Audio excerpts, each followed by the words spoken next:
Alright, this time we're going to look at some notes for section 4.4 for pre-calculus.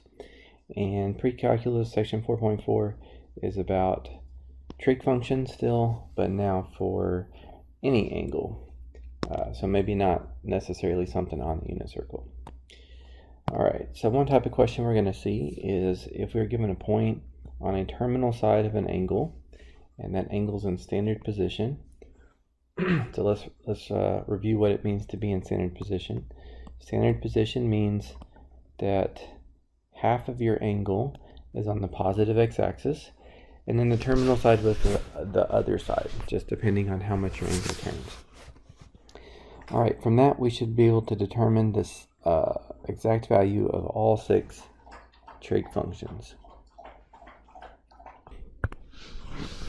Okay, so for question number 1, we've got our point is on -8, -7.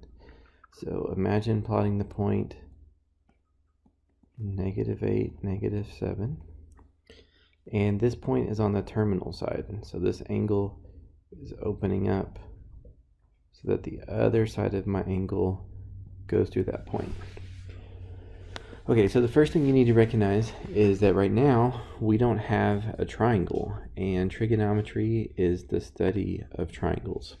But if you take this point and you either draw up to the x-axis or down to the x-axis, you create what's called a reference triangle. And if we know this point, if to get to this point we had to go left 8, then you can think of this length as -8.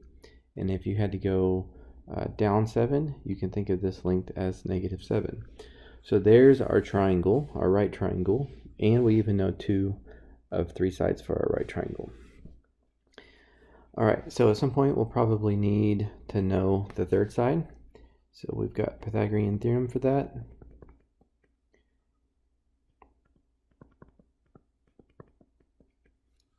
And to see, that would give us 108. Is the hypotenuse squared, and so the hypotenuse would be the square root of 108, and we really should break this down. So you need to try to think of a perfect square that goes into that. I personally like to do like a factor tree. So like 2 and 54 go into 108, and 2 and 27, which is 3 and 9, which is 3 and 3. So 108 is the same as 2 times 2 times 3 times 3 times 3. Alright, this isn't the only way to simplify radicals, it's just what I prefer to use. Okay, so it looks like I can bring out a 2 and a 3, so that would make it 6, and then there was a 3 left over. So the hypotenuse is 3 square roots of 3. Now, notice that this length can be negative if you're going left, and this length can be negative if you're going down, but the hypotenuse doesn't care about direction, so the hypotenuse will always be positive. Okay, so to go on to answer the things that they want all 6 trig functions.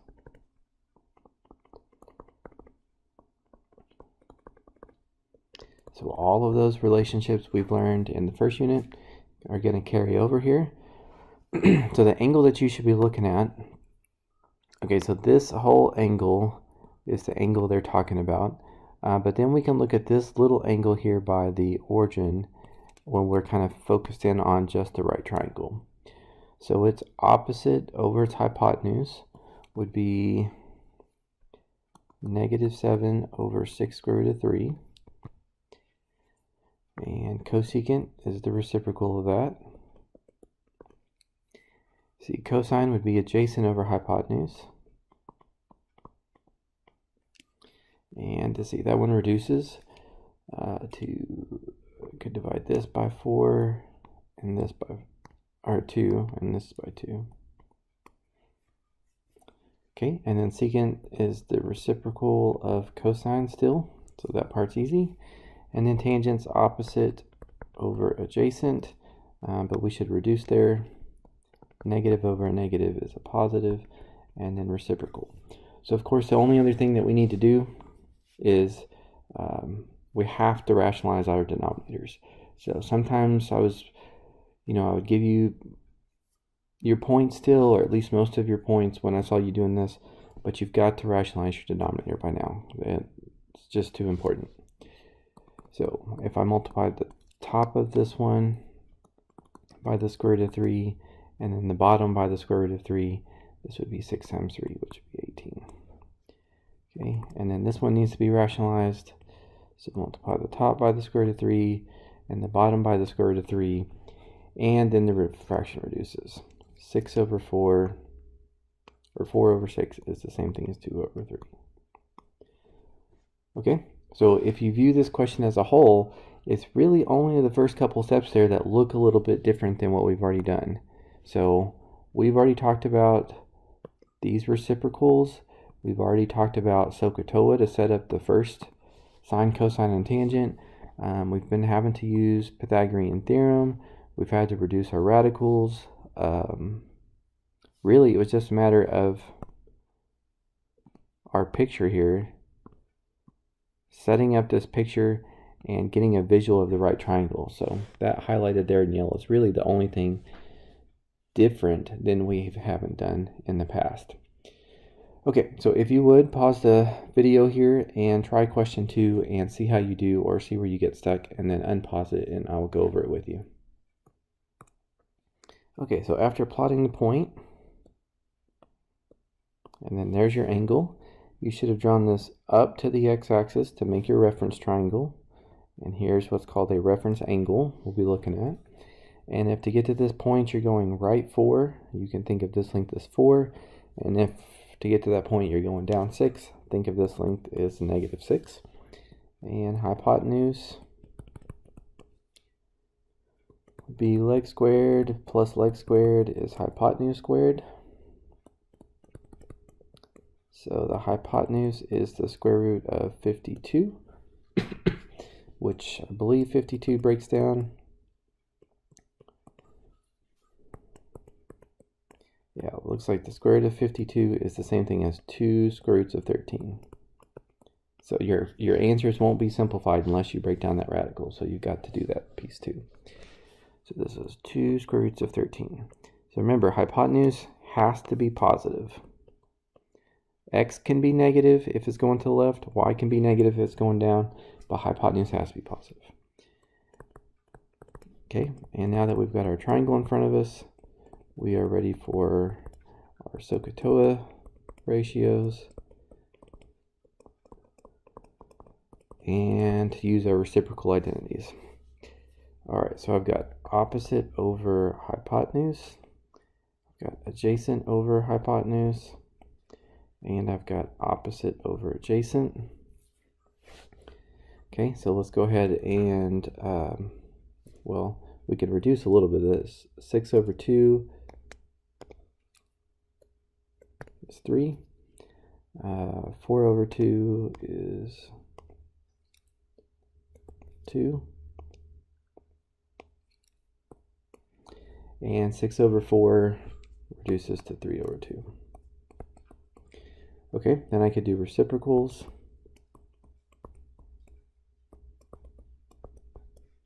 And all this looks great, but sine and cosine are not rationalized, so they really need one more step. So multiply the top by the square root of 13 and the bottom by the square root of 13, and multiply the top by the square root of 13 and the bottom by the square root of 13. So there's your 3 or 6 answers that you should be looking for. Sine in the end, fully reduced, would be negative 3 square root of 13 over 13. Cosine would be 2 square root of 13 over 13. Tangent would be negative 3 over 2. Cosecant would be negative square root of 13 over 3. Secant would be square root of 13 over 2. And cotangent is negative 2 over 3. Alright, so again, notice how much of that is stuff that we've been talking about all year. So you can kind of think of it as review. And you really should just be focused here on the first part of the question. Alright, next up, we need to know what trig functions are positive and negative in each quadrant. So in each class, I kind of gave you all a little bit of a heads up at at the end of the first unit. Most people like to use this acronym. All students take calculus, and it's just a quick way to know that everything is positive in quadrant 1. Sine and its reciprocal are positive in quadrant 2. Tangent and its reciprocal are positive in quadrant 3. And cosine and its reciprocal are positive in quadrant 4. Reciprocals always have the same sign because flipping over a fraction doesn't change the sign. Alright, so then if you know this is when they're positive,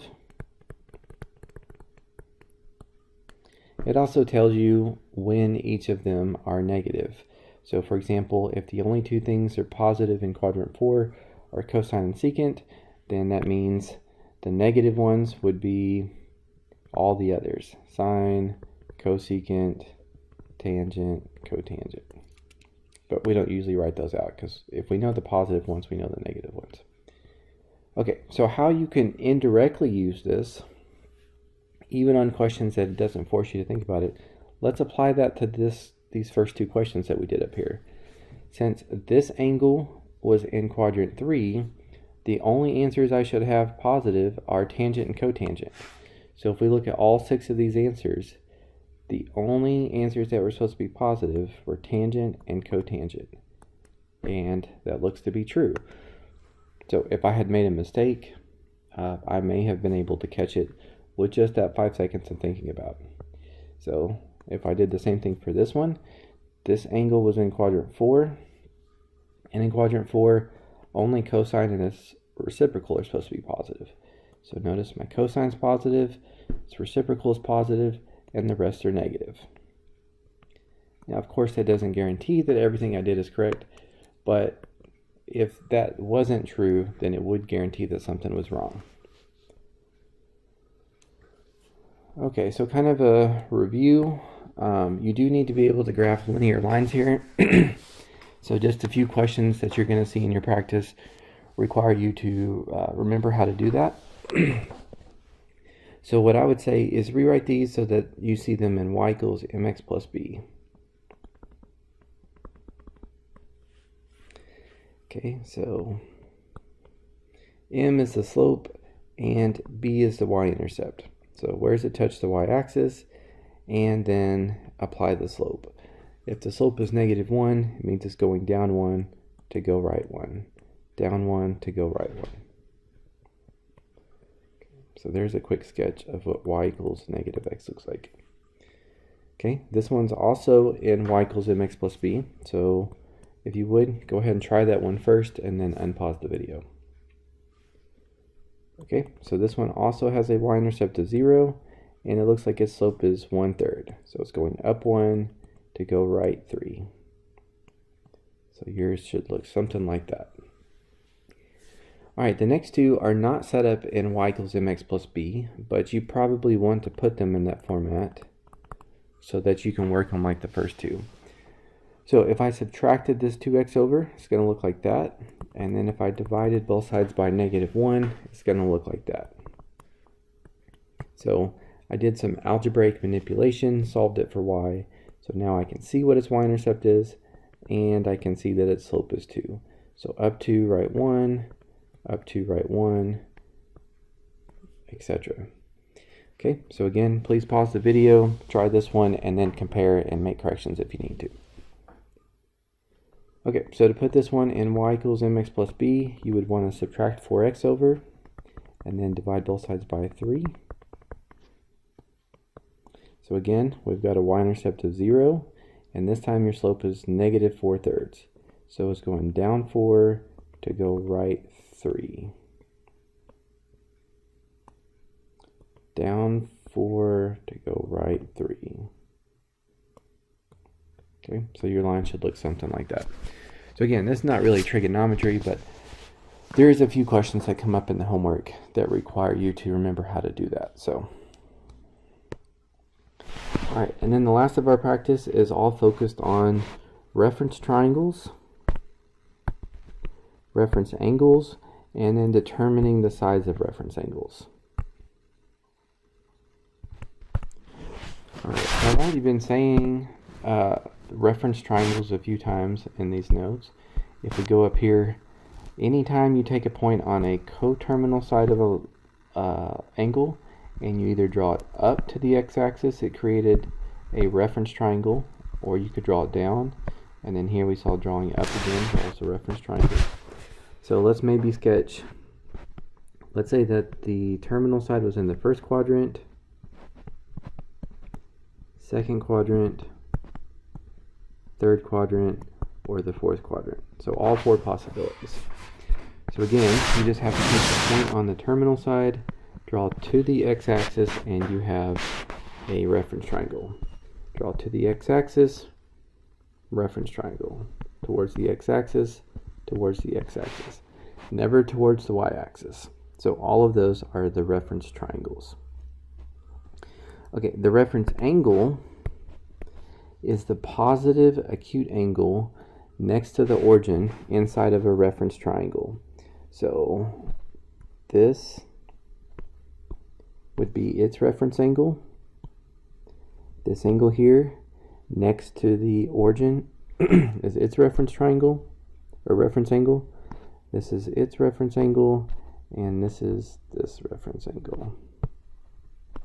Okay, and when we talk about reference angles, we don't care about direction, which is why it has to be positive. And the way a reference triangle is always set up, it forces that angle to be acute. Okay, so one of our jobs here is to figure out what the size of a reference angle is. And so what I'm going to suggest, I'm going to give you some steps here that work well for me. Usually you want to sketch the angle given to you. So that's going to be theta. So I'll do this in question 4. So if I sketched 110 degrees, that's going to look about like this. So this is theta. Okay, then take the point on the terminal side, draw to the x-axis so that you make the reference triangle.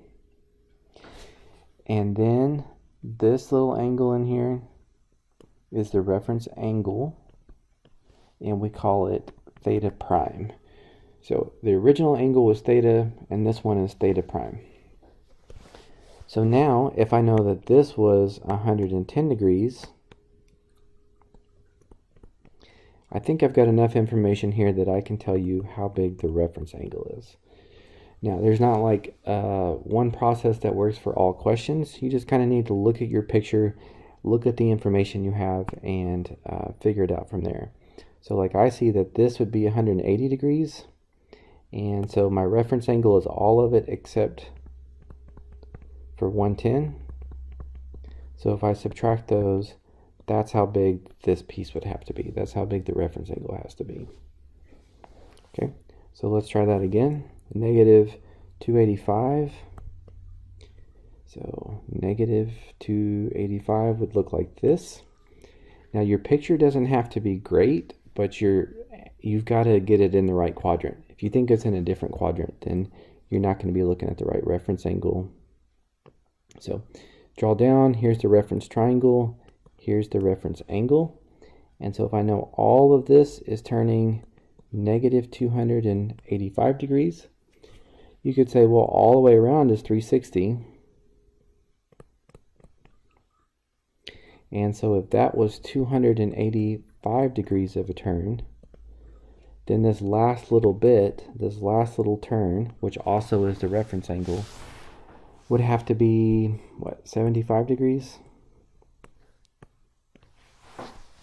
Okay, so there's two examples of using reference angles with degrees. Now, of course, we also do it with radians. So you should be able to at least figure out which quadrant 3 pi over 4 is, and that's a unit circle angle, so hopefully you know exactly where it is. So it's going to look like that. So here's my reference triangle. Here's my reference angle. That's what I'm trying to figure out the size of. So kind of the same thing as number 4. If I know all of this is pi, and I know I don't want this much of it, which is 3 pi over 4, then what's left over is the reference angle. And so I could subtract these and get 1 pi over 4. Okay, another one, and then I'm going to ask you to try the last four to see how much of that you caught on to. All right, so negative 7 pi over 6 would land about right here. So draw to the x-axis. Here's a reference triangle. The reference angle is this positive acute angle right here by the origin. And so in this case, I know all of this is negative 7 pi over 6. But I don't want this much of it, which is pi. So I could add that back. Get a common denominator. And you're tempted to say that the answer is negative pi over 6. But that's not the right answer. So stop and think about that for a second. Not just what did I do wrong, but what about this should jump out at us that this can't be correct. That's what I want to see if you can find. Okay, so I put this in bold and I try to emphasize it when I say it, but reference angles have to be positive and they have to be acute. If your angle is ever bigger than 90 degrees or bigger than pi over 2 radians, your reference angle can't be correct. You need to stick with it a little bit longer. But also it has to be positive. So in number 7, I was saying that it's negative. That doesn't make sense. So either I did something wrong or I just was worried about direction. So in this case, maybe I was thinking about direction here, but what I really care about is I was turning this much and this is how much I didn't want, which means this is how much the reference angle would be. But in the end, if you have a negative reference angle, then there's no way that that can be right. So that's where you would not want to circle that and move on yet. Okay, so scan back at question 4, then try number 8. Scan 5 to try 9. Look at 6 again to do 10, and then look at 7 again to try 11. Try all 4 of those, and then unpause your video, and I will go over and help you make some corrections. Okay, so I went ahead and sketched out what I think each of these angles look like, or at least which quadrant they would be in. And so question 8, we were trying to find the size of this angle. Question 9, the size of this angle. 10 and 11. Okay, so again, there may be not one way to do this, but I think there's definitely one easy way to do this. So on number 8, if you know this much of a turn is 215, and this is how much you don't want, and you know that's 180, then what's left over is what you do want, which would be 35 degrees. That's a positive angle, and it's an acute angle, so I'm not concerned about that answer. Okay, for the negative 75 degrees, so if you know that this is 75, well, that's the same as the reference angle. Like how I drew this down is the same as this. So you might be tempted to say negative 75 because they look the same. But again, reference angles have to be positive. Reference angles don't care about direction. So the size of that angle would be 75 degrees. Okay, 7 pi over 4 would be from here to here. And so this last little bit, I would think about, well, I know all the way around is 2 pi. And if I subtract off this much of it that I don't want, what would be left over would be the size of the reference angle. So you get a common denominator, and you see that you get pi over 4, which makes sense. This is directly in the middle of that quadrant, and just like in quadrant 1, it's the same thing. But I mean, it's in quadrant 4, but it's the same size, and reference angle only cares about size. All right, and then negative 7 pi over 3. So I counted negative 1 pi over 3, negative 2 pi over 3, negative 3, negative 4, negative 5, negative 6, negative 7. So it went around a bunch of times, but then it's coming down here. Okay, and so I don't know, to use this number, it's a little bit harder, I guess, but I could say if I went all the way around once and then a little bit more, the amount that I don't want all of this, and all of that is a full rotation. So I could add 2 pi to that.